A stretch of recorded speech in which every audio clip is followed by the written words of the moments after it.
basically, one of the things that we thought about before, finishing this session was also to give a couple of elements in terms of advice, because many people are talking about AI strategy in the board, and we try to look at a pattern from, let's say, some thought leaders on the one hand, and on the other hand, looking even at top headhunters. What are they looking for in terms of skills for the boards and members of the boards to address and tackle the topic? And we've seen basically a couple of elements that we see are important in terms of the linkage between the top management and the board. So on the one hand is really this question about the short-term impact. Short-term impact because the boards can't wait 5 years or 6 years to see the results. And we know for some of the project it's going to take time. So the combination between prioritizing the cases on what matters first, at the same time trying to find a reasonable kind of balance of not doing just 1 or 2 cases, but a couple of, because some are not going to work well. I mean, you've heard it earlier.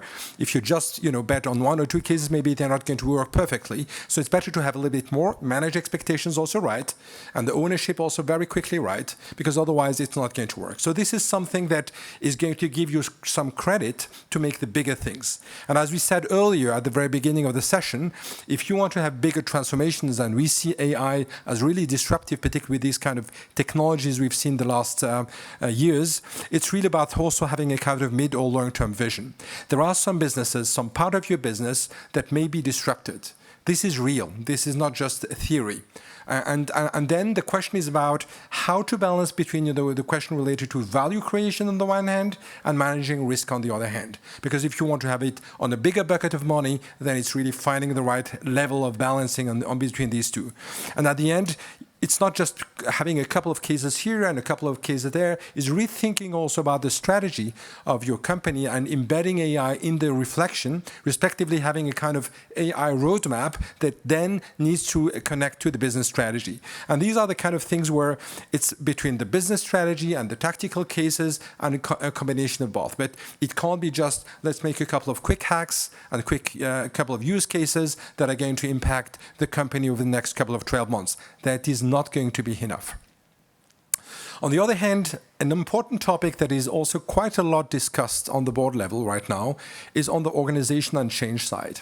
And this is also reality. I mean, the question is the sponsorship should not just be with a VP of engineering or, with a CIO. I mean, there are very important players in the game, but here it's really the interaction between, the board, the CEO, and if the CEO is not really tech-friendly, then it's always discussion that needs to be addressed to make it easier to understand or to even experiment it. I mean, we've seen this also with some executive workshops we're doing with the top management of several companies. Then it's changing the mindset because they start to test it, they use it. So the mindset is also different. And here it's also about the whole thinking about the work's dynamics. I mean, if you take some studies of the WEF, of different universities, of McKinsey, you have different kind of dimensions from their perspective that show that the workforce is going to be different.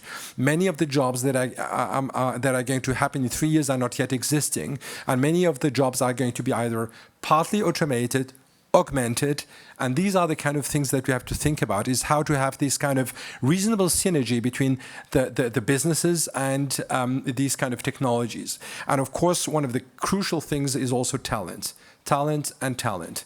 Talent between on the tech side to implement it, talent on the translation side, because it's not just about tech, and also the whole thing about how to bring it to the business and develop further the skills. And finally, lots of regulation coming. We talked about, the EU AI Act earlier, but there is a lot also to address on the governance. It cannot be just a data governance. It cannot just be the classical tech governance. There are so many dimensions that are, affected this time that it has to be broader. And this has to address different kind of topics about, privacy, regulatory, ethics. I mean, the question about responsible AI is going to be something that is going to be very important for the future. So this is the kind of key elements I wanted to summarize very quickly so that we have still a couple of minutes with the speakers in case there are still questions from the room. But basically for us, and it's also a little bit the vision of Artifact, it's empowering with AI for the better. With the technology, for the people. And on the one hand, our core business is really about doing services and implementing AI solutions, but we also advise different companies on the top level to address these kind of things and make the things happen. So I would suggest if we can take still a couple of questions, asking now back Guillaume, Jérôme and Lisa. It's 30. I would suggest that we still use 5 minutes, particularly for the ones coming from the other room, if they want to still ask questions, in case there are questions. If there are no questions, then it's going to be easy to close.